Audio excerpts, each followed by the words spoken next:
Welcome to the Explainer. Today, we're pulling back the curtain and opening up the playbook on what is, without a doubt, the most crucial part of any TEDx event, finding and preparing world-class speakers. This is the secret sauce that takes an event from just good to truly unforgettable. I mean, this single sentence from the official guides, it really sets the stage for everything. It's not about the flashy lights or the slick branding. Nope. A truly memorable event is built on the power of its ideas. And, the people who are brave enough to get up there and share them. All right, so here's the game plan for this explainer.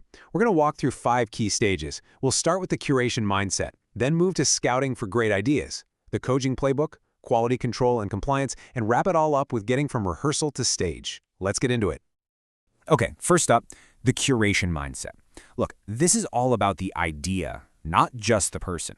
And honestly, getting this right from the very beginning, it changes the entire game. This right here, this is the absolute golden rule of great TEDx curation. You're not a booking agent trying to find a famous person. No, think of yourself more like a detective. You're out there hunting for those incredible ideas worth spreading that are probably hiding in plain sight all around you. The idea, that's the real star of the show. And when you're building your lineup, think of it like putting together a vibrant mosaic, not, a gray concrete wall. The best events are totally cross-disciplinary. You might have a scientist, then an artist, then a business leader, then a local activist. Why? Because that mix of topics reflects what your community actually looks like. It keeps the audience engaged, and frankly, it makes it way more likely that one of those talks is going to connect with a massive audience online.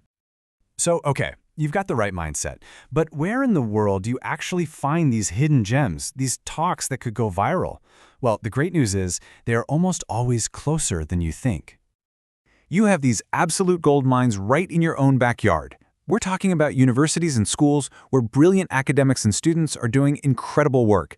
Think about local businesses and nonprofits, the innovators who are tackling local problems head-on. Seriously, you could even just be reading the local news and stumble upon a story about an inventor or a community hero. And don't forget, putting out an open call for applications can surface talent you would never ever find otherwise. You just have to do the legwork.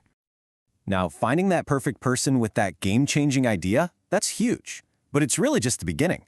The real magic, the transformation from a brilliant expert into a captivating storyteller, that all happens during coaching. And there's a real process to it. First, you've got to help them structure the talk around one single powerful idea, not 5, just one. Then, you help them weave in their own personal, authentic stories. That's what makes it connect.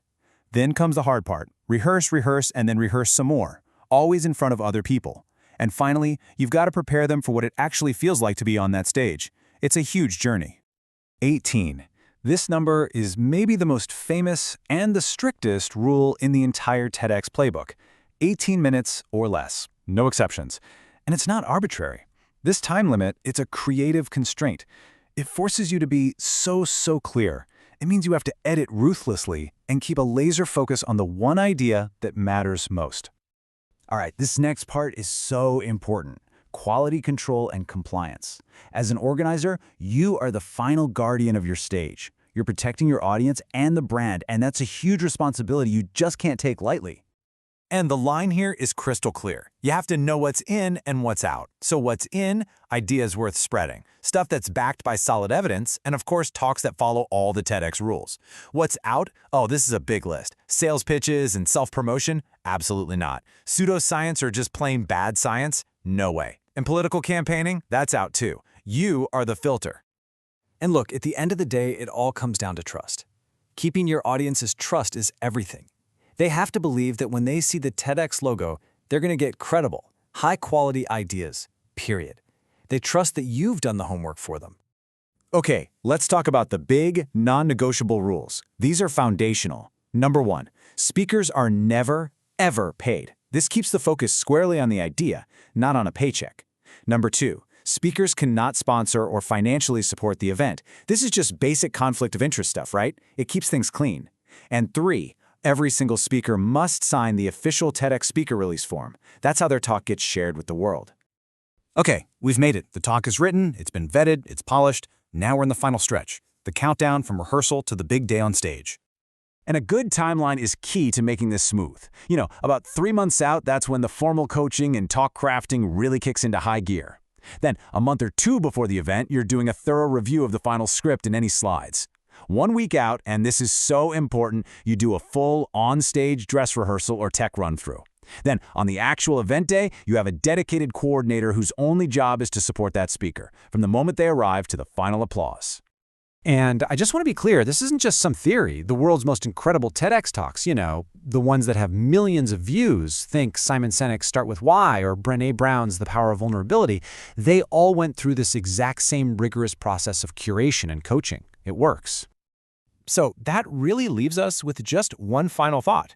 This playbook, it's not just a bunch of rules. It's a powerful tool. It's a map that can help you find that next idea that could genuinely change the conversation.